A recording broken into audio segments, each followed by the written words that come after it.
thanks so much for tuning into my show.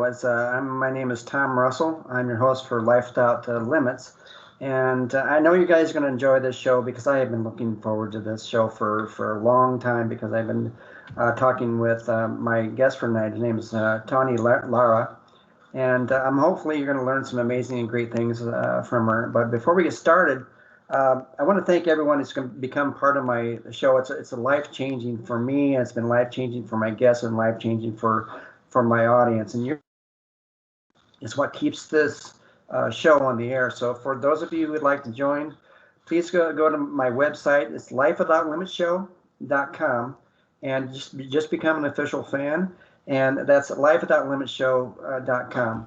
And also, once you get on the website, if you want to order either of my books, Finding True North, A Bully Teen's Journey of Hope, or Nowhere Man, you can click on there and order it if you like. And it's been a joy. My journey has been a joy, and trust me, it's not going to end. But let's talk about tonight's show, because I think this is really important, because we need to really get into this. You know, for those people who are new to my show, and a lot of you are veterans, I like to focus on subjects that stir emotions from my audience, and from, I've talked to so many things like bullying, depression, suicide prevention, dyslexia, narcissism, human sex trafficking, PTSD, anorexia, stuttering. Oh my gosh, I mean, I've covered so many pretty heavy subject matters, but I like to think I bring on the guests who found a way to get out of the weeds, because I don't like to talk about people going through problems and just hear it's always about the solutions, right? And they always offer this sage advice, and tonight Tawny is going to blast it out of the park with this, and I'm so looking forward to this. So I'm really proud of this show. I think more importantly, I'm proud of everyone who has come on my show, who've had tremendous courage to share their stories. And trust me, it's not easy. It's not easy to bear someone's soul to hundreds of thousands of people. And each and every one of them, they hold a special place in my heart. And the thing is I try not to make this a one-off with me, because I'm not your typical show host who moves on to the next week with another guest. They're part of my life. Tawny's part of my life now. She's part of the fabric and dynamic of everything that is about me and about the show. And they're the reason why this show exists for this past 2 years. So let's get into tonight's show, because we have a lot to talk about. Tonight, I want to introduce Tawny Lara. She's a New York City-based millennial who writes about intersection of sex and sobriety, and her work is featured in Playboy, Men's Health, Huffington Post, Writer's Digest, Mike, The Temper, Audio Femme, and 2 essay collections in the Addiction Diaries, Launchpad 2020. And she's the co-host of Recovery Rocks podcast. So there's so many things you've done, Tawny. I appreciate you so much for coming on my show. I appreciate it. Thank you for having me. Yeah, it's been interesting learning about you, because you sent me your website and I was going over your blogs and your videos, and it's an eye-opener. Trust me, it's an eye-opener. And tonight we're going to talk about Tawny with, for lack of a better word, her challenges with the drink. But it's a beautiful story of courage and her ability to realize what she's going through. She needs to change about herself. But before we do this, we need to find out the genesis, where all this happened, right, Tawny? Yeah. So let's talk about, because you're a writer, right? Do you recall the first time you discovered talent for writing? I've always written. I remember the first time that I got into writing was when the movie Harriet the Spy came out. And I remember seeing that movie and seeing, this little girl running around with a composition notebook, just taking notes on everything. And so my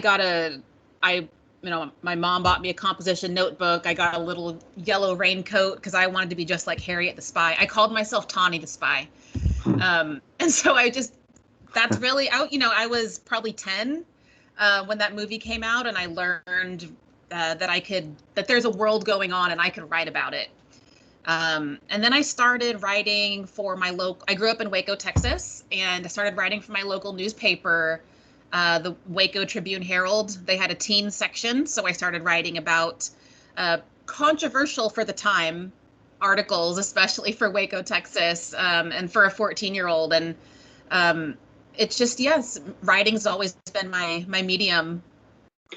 Now, with reading your blogs and things like this, and about your early life when you were a young teenager, I kind of got the feeling that you were like a free spirit. Were you kind of like that as a teenager? I was, yeah. So like I said, I grew up in Waco, but we're originally from Northern California, so there's this mix of like, raised by like my hippie mom, but in a conservative small town. So it's definitely a free spirit. But you really didn't go through, from what I understand, from what I read, you didn't really go through a lot of trauma, right? I mean, I don't necessarily write about going through trauma. It's not something that I talk about or write about, but it's definitely the impetus for my career as a substance abuser of, 14 years. But you started drinking is there about 15 years old? Yeah, I started self-medicating, around 15, and kept going until 29. I got sober about a month before my 30th birthday. Well, there's a lot of stuff we need to unpack in the middle there, right? So, do you recall what it was like when you first started tasting your first glass of alcohol? I remember that I thought it was so gross, and I couldn't imagine why anybody would drink this on purpose. But it was introduced to me as, here, if you drink this, you'll get wasted. And I was like, okay, that sounds fun. And so I liked that. I liked that there was this thing that I could, that had this power to take me out of my mind. Because what was going on in your life, or is it because you just like the feeling of just being out there? Yeah, because I had experienced something really traumatic and I just didn't want to think about it. So as soon as I was presented something that was a form of escapism, I snatched it up. And when did you feel like it was like you wanted to basically drink every day? You had a reason to drink. Was there a point that happened in your life? No, I was never someone who drank every day, and I'm glad that you asked that question, because I think that's an important point to hit on, is that we have this idea in our minds that someone with a drinking problem has to drink every day and has to hit this huge rock bottom in order to get their life back together. And that wasn't me. I mean, I was definitely a problem drinker and a substance abuser. And for me, it was more not so much that I drank every day or how often I drank. It was when I drank until I blacked out. Was it with a bunch of other people? Was there like a lot of peer pressure to do that? Yeah, it was definitely, I would say I was a social drinker. Yeah, I was very, I was very into peer pressure was a big part of it. And then once I got into the restaurant scene and the bartending scene, that was when it really, really got bad. Did your parents know about all this, particularly when you were a teenager? Yes. Yeah. My dad was out of the picture during like a big chunk of that time. But yeah, my mom knew. It was not not a great time. Mm-hmm. Now, did you drink in excess? People drink in excess for different reasons. We already talked about that. They don't wake up every day wanting to get something to drink, although a lot do. What were yours? The reasons I wanted to drink? Yeah, yeah. Yeah, I mean, it was predominantly, for me, it was very social, and it was something to do within a group of people, and it was just a way to check out. It was like, it was a party. I like to say that I'm still a party girl. I just don't drink anymore, because I still I love to put events together and socialize and all of that. And yeah, so it's just, just wanted to escape and, check out. Now, as a writer, did you kind of get in the feeling that you needed a drink to be creative, just to be able to find yourself a different kind of voice that you felt like you can just push yourself out there more? I know a lot of writers definitely do feel that way. For me, like I said, I started, I was writing for my local paper when I was 14. But as soon as I started self-medicating, I lost all interest in writing and really being productive. So I didn't write for a good, like my whole career, my whole drinking career. I wasn't writing. I wasn't, doing anything really healthy or moving myself forward toward the end of my drinking. Well, looking back on that now, because you can see it that it just sapped a ton of years off your life about not being able Yeah. to get to that point. Do you have any regrets that you couldn't be in a better place back then? I mean, not really. There's because it's pointless to beat yourself up over that. Hmm. It is what it is, and sobriety is such a big part of my voice now that in this weird way, I feel like I went through what I went through so I could share my story and help other people. I like to say that now, I'm 35 years old now, 5.5 years sober, and I like to say that, my target audience is, you know, young me. I write to the when I'm writing or doing any sort of speaking, I'm saying the things that I wish like younger me could have heard. Yeah, I think we all get to that point. I didn't write my first book till I was 52, and I kept kicking myself that knowing what I know now and doing what I'm doing now, particularly with the radio show and all the other things I've been doing, is that I wasted several decades of being non-productive in my case, the writing career. And but it's just like you said, you can't look back your past, you can't change, but all you can do is change what you are doing right now. And Yeah. and I can see what you're doing now. Were there like triggers that made you want to drink? Like, sometimes there's trauma, or there's something going on in someone's life that says, oh, I have to drink because I don't want to deal with this. I mean, for me, it was just the default activity. It's like going through a breakup, get wasted. Celebrating a job promotion, get wasted. Like whatever was going on, it was always a cause for drinking. And it's like I feel like I think Hollywood often glamorizes that and portrays that and to a problematic extent. To It almost endorses it, where you see in film and television, it's always alcohol, or like you're trying to psych yourself up for a date, so you need a glass of wine for liquid courage, and so I was textbook, I was the textbook party girl who looked for any excuse to party. Yeah, and the thing is, you drank in such excess, you'd have numerous hangovers, and you have blackouts. Did you ever tell yourself, why did I put myself through this? Well, I mean, I know why. That now that I have 5.5 years of Yeah, recovery and therapy under my belt, I know I was self-medicating depression and anxiety, yeah. and I just, like I said, that's why I like to say that my target audience is younger me, because I think I'm glad that we're now in a space where, in a society, we're talking about mental health and substance abuse and removing the stigma and shame from it, to where it's like, if you are going through something and you're leaning into alcohol or drugs or something too much, you're not alone, and there's healthier ways to deal with it. Now I want to go to the reason why I connected with you is because I get Writer's Digest every month, and I was going through it, perusing through it, and all of a sudden I saw this little page, and you had your story on there, and I read it with my eyes open, my mouth wide open, and says, "What the heck?" I've got to talk to Tawny, and so I figured out what way to do this. But can you talk specifically in kind of detail what was in that article that Yeah. asked, incited me to want to get in contact with you? Yeah, definitely. That's one of my favorite pieces. So I'm glad you brought that up, and Yeah. that it brought us together, right? Yeah. So, yeah, I wrote Writer's Digest has this section called 5-Minute Memoir, which is just, an essay, a quick little memoir.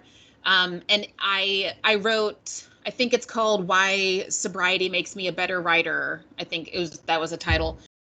And I talked about how I moved to New York City at 29, and I was sitting in a bar talking to my friends who had also moved to New York City, and we were all talking about how we don't have enough time to blank. I didn't have enough time to write. My friends didn't have enough time to audition, whatever it was.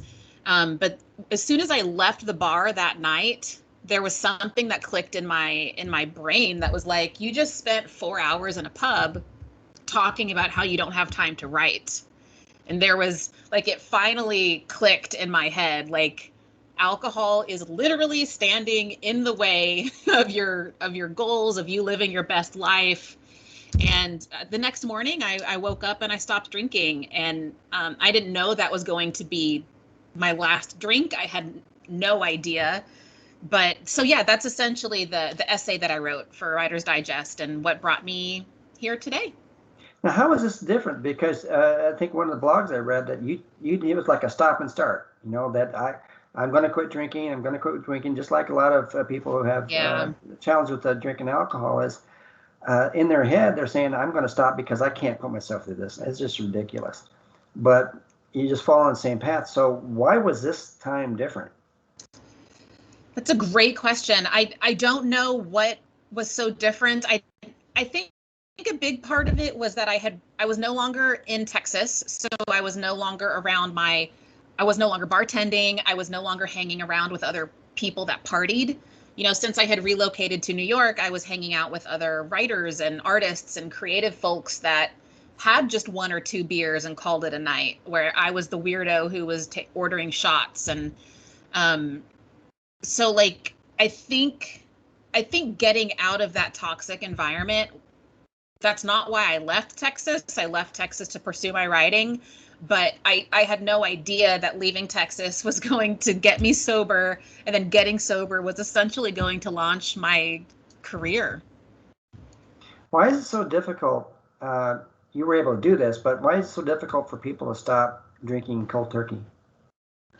Yeah, I'm one of the crazy people who was able to do it cold turkey. And like I said, I think for me, it's because it was more of a social thing. I very rarely drank alone. I was always looking for the party, whereas, if someone who needs alcohol to get out of bed in the morning, it's dangerous for them to quit drinking cold turkey. Right. So I was able to basically replace the habit. I stopped drinking, and I started a blog called Sobriety Party to hold myself accountable. I was just going to not drink for 1 year. So I think having the blog was a form of accountability for both writing and for for not drinking alcohol. So you've got to, like, whatever support group or therapy or whatever program you find yourself in, they tell you have to replace the habit. Whatever it is, start knitting, start running, start watching a show, whatever it is, to just keep yourself busy and not trying to drink or drug. Did you feel like once you made that decision to stop drinking that you were going to fail, that there was something, that triggered something to want you to drink again to cope with life? Yeah, of course. That's always part of the fear. Like I said, I quit drinking for 1 year, and it was just like the social experiment. And I had some friends that were saying, like, aren't you so excited that your year's almost up? You can start drinking again. You can start drinking again. And I was like, some friends, huh? I'm good. But I think that speaks to, like I said, just society and media and Hollywood, these norms, these tropes, that how alcohol is just so integrated into our daily lives that most people just don't ever think of removing it from their life. Now I've worked with kids with 5-Star Life. You'll have to check that out. I've talked to them about it ad nauseum. I think people are probably getting tired of me talking about 5-Star Life. But one of the things we talk with the kids about is, and we say that like this: if you want to spend time with the sheep, be a sheep. If you want to spend time with eagles, be an eagle. So the question I'm trying to frame is this, because you're stopping to drink, and all of a sudden you've got your friends just say, "Oh, come on, Tawny, let's just come one more drink. We'll just you can go away. You can just one drink, you can walk away." Did you lose friends over that? I did. Yeah, I did. That's a really common topic. I'm glad you brought that up, is how friendships really do change. Not just friendships, relationships, family relationships, friendships, romantic relationships. You don't realize how much they revolve around alcohol until it's removed completely. And I learned very quickly who my real friends are and who my drinking buddies were. I learned it was very difficult. It's a really challenging time that is early sobriety is hard. Like it is really, really hard, because you're meeting yourself for the first time. Your friend, you're examining yourself, your relationships, your career, you're examining your whole life. And some people don't like you without alcohol, unfortunately. Well, I mean, that's their loss, right? I mean, Yeah, I don't, I mean, they're not I your don't like real to say it that friends. way, but yeah, I mean, if a true friend is someone says they're going to stand by you wherever you are in your life, But I just saw this in the blog today. I was looking at one of your blogs, and I found this really interesting. I started smiling. I started laughing because you wrote about how you kept a Jack Daniel's bottle for several months. You need to tell us what that story is about all that. Yeah. I mean, I grew up in a rock and roll household. My father's a heavy metal musician, and mom was his groupie. So I grew up somewhat idolizing rock and roll and heavy metal music and imagery. So for me, a bottle of Jack Daniels represents something so much bigger than just liquid that gets you drunk. Mm-hmm. For me, it's, this imagery of Keith Richards turning up a bottle of Jack. It's Slash playing his guitar with a bottle of Jack. So it's like, for me, it's almost this comforting form of nostalgia. A bottle of Jack Daniels for me, and I kept it in my home for a good couple months in early sobriety. I think it was the nostalgia, but I also liked I liked knowing that it's there, but I'm choosing not to drink it. It was this weird mind game I played with myself that, again, I would not recommend to people in early sobriety. Exactly. I would not recommend that, but that's what I did. And I eventually poured it out. And actually a friend of mine is a photographer, and I was like, can you come take pictures of me finally pouring this out? It's like, this is a moment I really want to remember. So we had an official farewell to pouring it out. It was very symbolic. And yeah, I saw an actual picture of you. Yeah. Where the bottle was midair, about being ready to crash. You just turning it up.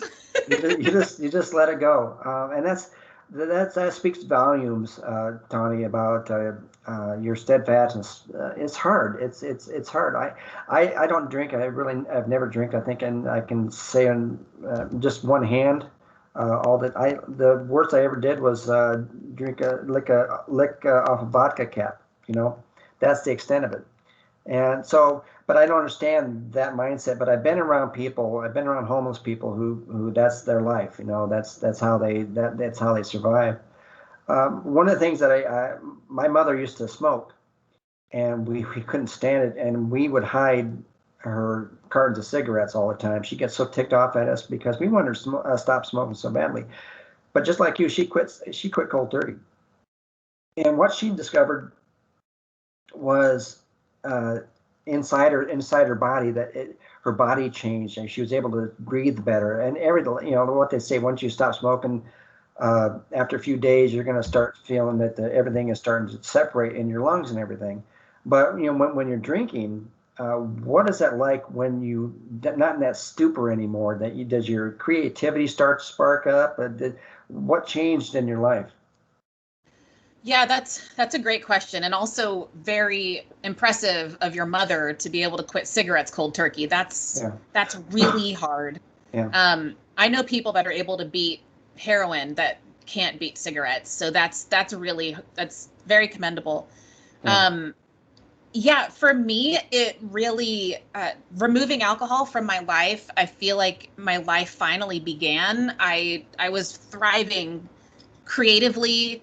I'm definitely in the best mental shape of my life. Like I like to joke how, there's people that take like before and after pictures of their Mm, bodies when they lose weight.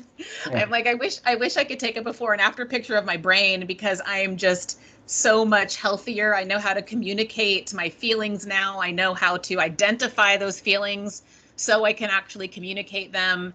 I know how to respect who I am. I mean, just all of these, sobriety really, they say it gives you a life beyond your wildest dreams, and it's true. Or to take pictures of you after a blackout. Because Yes. there was one picture I saw of you just laying on the ground. You're Yeah. blacked out, you know. Uh, Yeah. and I'm that weird. No, I guess it's not weird. It's just this millennials. It's what we do. Like I was taking pictures of everything and putting them on Facebook, and part of me cringes that I posted that stuff on Facebook, but the writer in me loves that I have those pictures now, so I can have photos to document that chapter of my life. well, I think a lot of the pictures, most of them had pictures of you holding a glass of alcohol, right? Pretty much. Yeah. Yeah, yeah. I don't want to make it, for my audience and everything, I don't want to make it seem like we're making light of the situation, but Tawny's story is something that doesn't always happen to a lot of people. Now, Tawny, when you made mention of the fact you wrote on one of your blogs about the difference between sobriety and recovery. Can you elaborate on that? Yeah, definitely. So to me, sobriety is just I'm going to say simple, but it's not simple. The simple act of not consuming alcohol or drugs. It's because you can be sober for a night, right? Like you're the designated driver, so you're the sober one. So that just means that you don't drink or you don't drug. Um, Recovery is doing that really deep work of addressing why you reach for said drink or drug in the first place. Mm-hmm. Um, Now, for those people who are mired, in excessive drinking, aside from the usual advice of seeking help, what do you think? What do you suggest really works? For someone who wants to stop drinking, Someone who wants to stop drinking and stay that way. it's so personal, and I'm so happy that there's a lot of options these days where, back in the day, AA 12 step was the only option, and that works for millions of people, and I'm glad it's an option, and it's a fabulous free resource. There's so many more. There's just so many options out there now.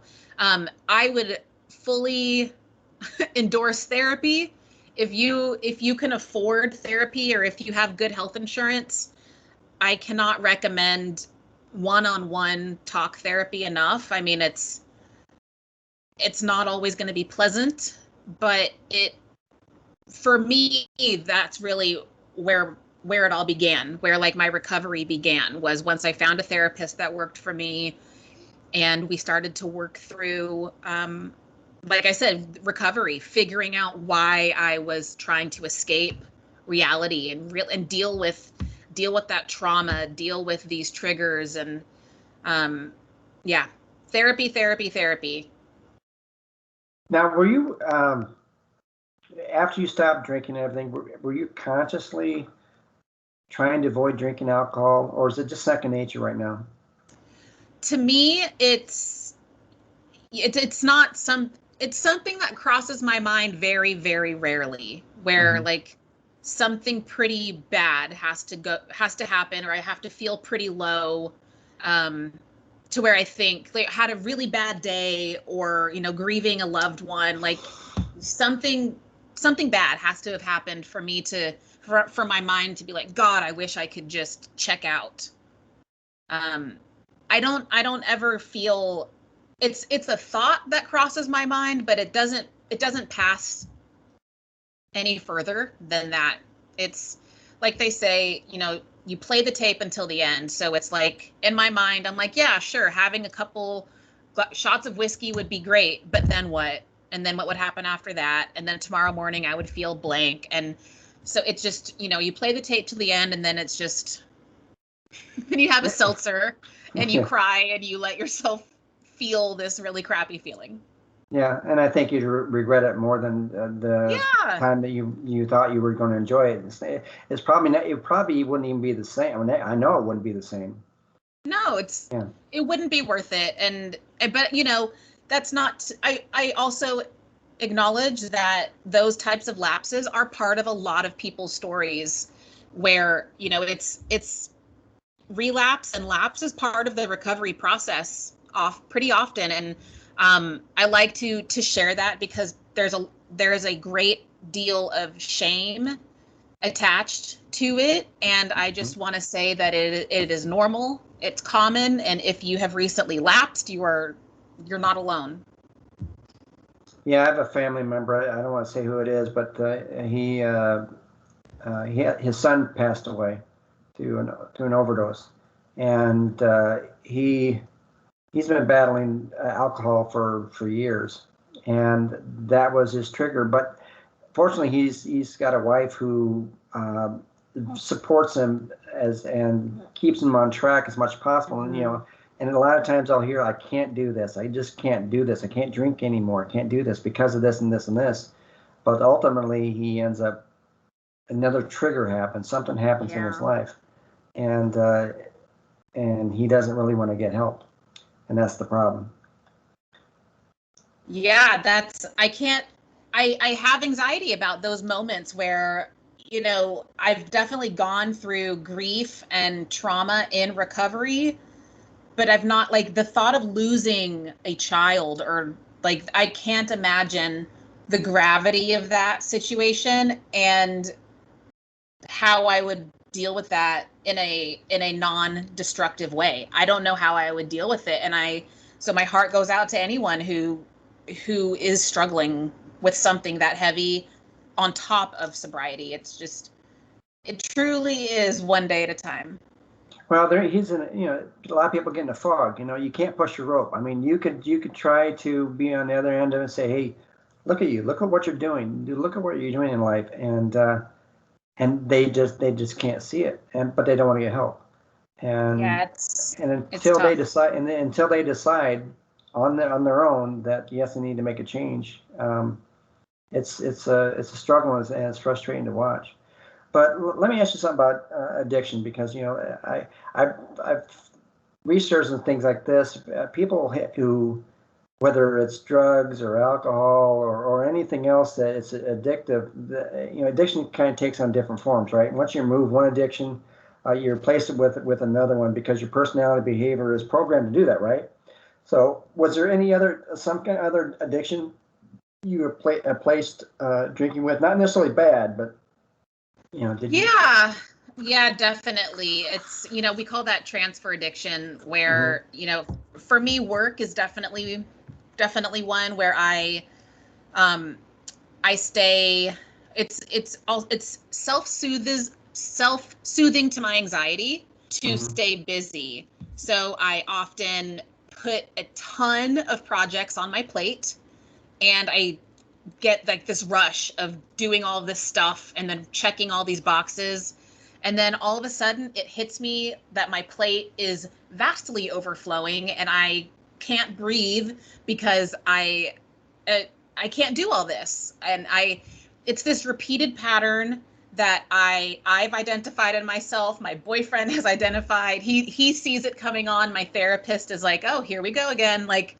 it's clearly my coping mechanism. And while it's definitely healthier than drugs or alcohol, it still has its own, it still presents its own form of unhealthiness, because still at the end of the day, life is hard. I'm really anxious about XYZ, so I check out or distract myself with work instead of drinking or instead of drugs. So it's very similar triggers, just different behaviors. Yeah, that's got to be tough. I find myself doing that too because when my plate is full, I feel like I don't have time to really devote to things that are really important, and Yeah. you lose track of it. But fortunately, it's not anything that's addictive, and I think that's helped push me through, and I would assume it's probably helped you a lot too. Now you do a podcast. It's called Recovery Rocks. I haven't listened to it yet, but tell me about that. Yeah, it's called Recovery Rocks. I co-host it with my dear friend Lisa Smith. We talk about recovery and rock and roll. And there's a lot of sobriety podcasts out there. What makes ours different is that Lisa and I come from two different perspectives where, Lisa is a Gen X lawyer who got sober, through the AA 12-step world. And I'm a millennial who got sober through like blogging and therapy. And so we both we both bonded over recovery and our mutual love of rock and roll. So that's what our conversations are about recovery. And then we end each episode with what we call a music minute, where we talk about, maybe something we're listening to, or maybe a topic that reminds us of a song or a concert or something like that. Now, this is kind of interesting because, we talked about it, getting help through the recovery programs and everything. You didn't go through that, right? Correct. You didn't go through that. Do you feel like those people who, now your friend with the podcast, co-host, probably doesn't feel this way, but have you ever experienced talking with other people who've gone through it, says you did not do it legitimately, Tawny? Oh, yeah. So how do you handle that conversation? Yeah, there's a lot of people that are, it's AA or the highway.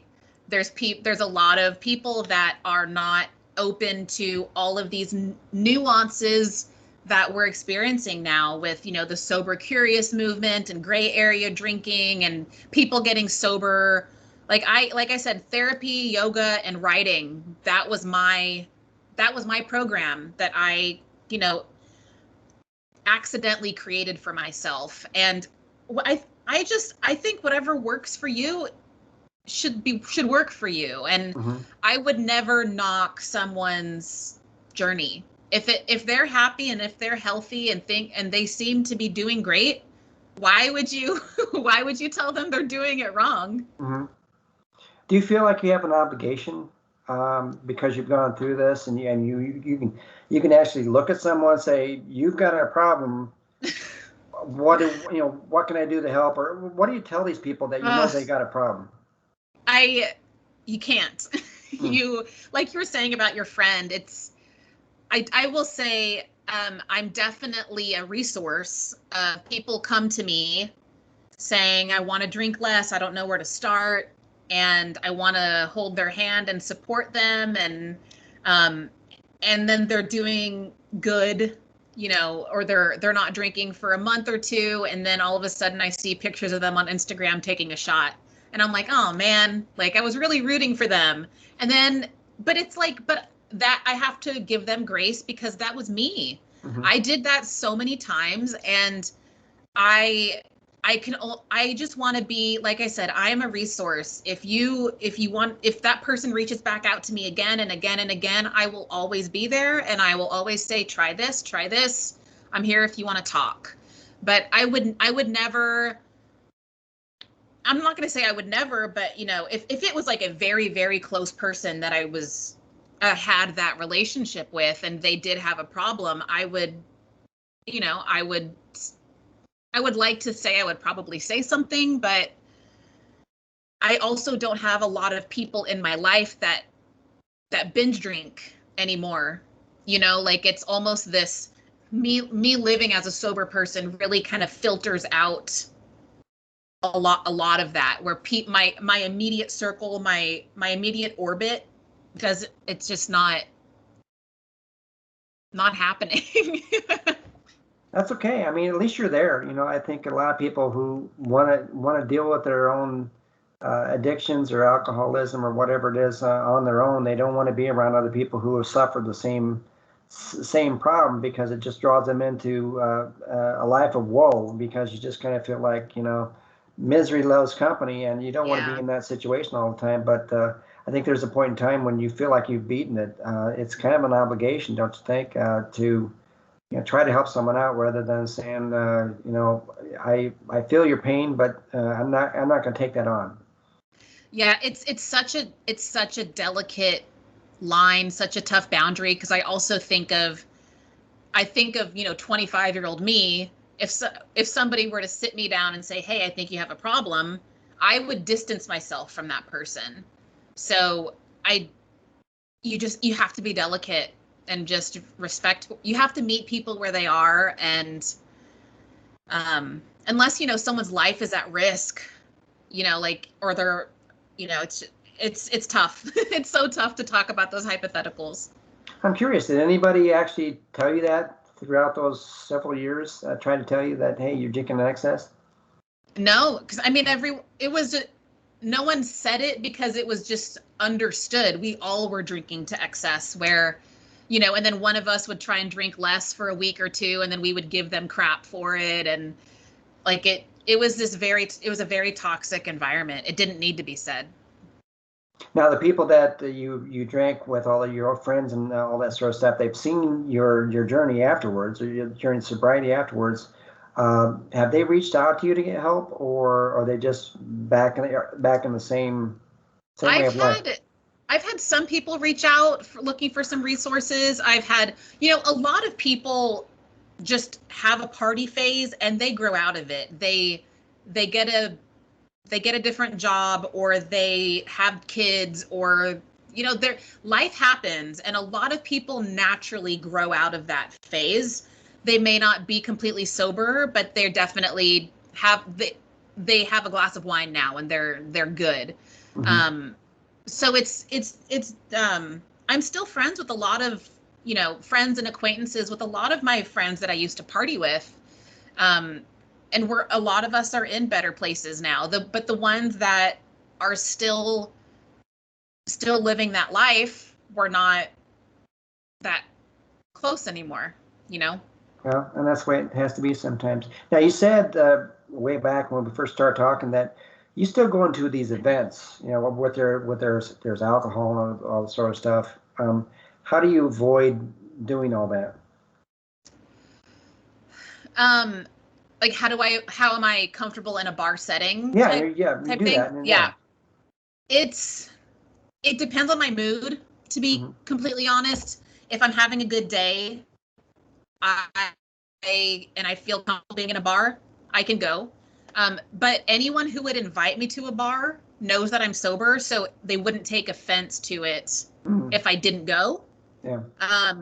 And there's also times when I can go to a bar, but then once the event turns from people's first drink to, you can see it. I call it the glaze, when their eyes just kind of check out. I'm out, and they don't take it personally. I don't take it personally. I don't judge them, and I don't judge them for drinking, and they don't judge me for leaving. It's a shared respect. It's probably about like looking in a mirror, right? Because you probably thought that this is what I look like.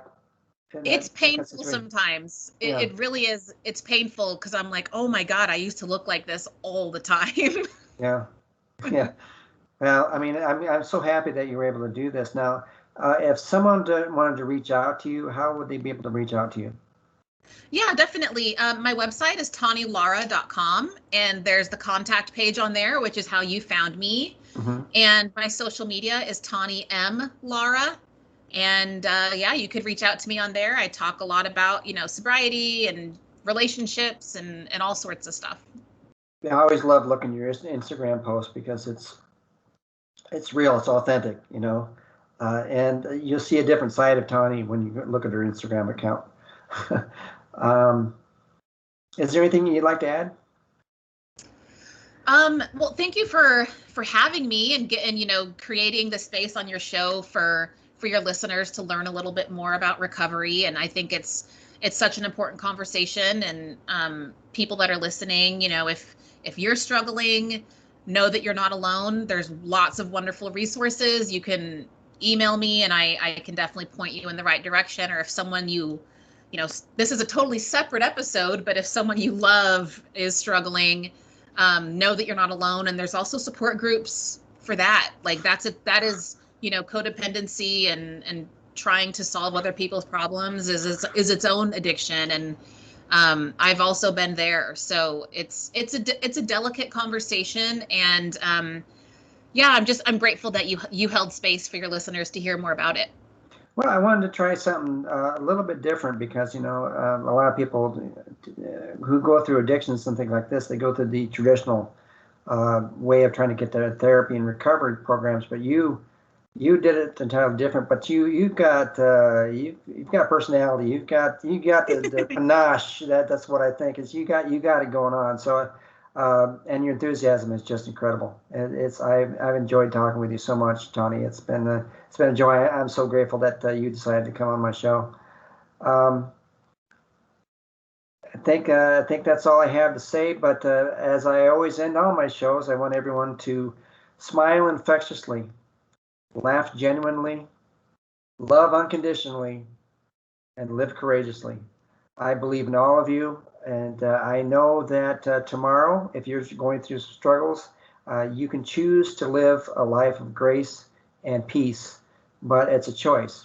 And it's sometimes you fail and sometimes you win. All you have to do is look at your victories more than you look at the failures, and life will be just a shining, shining glory for you. I promise you. You just got to do it. You got to make it happen. So everyone have a great week.